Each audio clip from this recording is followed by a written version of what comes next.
mga uri ng mangungutang. Baka isa dito yung may utang sa'yo. Una, Block Lady.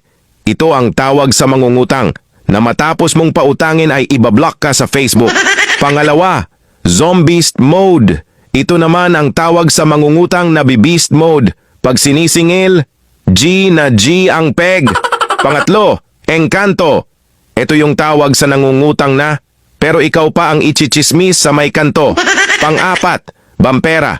Ito naman yung tawag sa nangungutang at nagchat-chat na. Ang laging tanong ay, Besh, meron ka bang pera? Panglima, Zumalangit.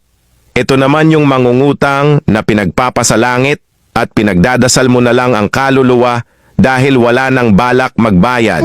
Pang-anim, Maligno. Ito na yung mangungutang na maling-mali at very wrong dahil never ka nang babayaran ever. Pang-pito, Tsakadaldal. Tawag sa mangungutang na matapos pautangin ay idadaldal at sisiraan ka pa sa iba pag siningil mo na. Pang-walo, Tsakanak. Ito na yung mangungutang na lagi na lang, "Tsaka na, magbabayad pag sinisingil mo."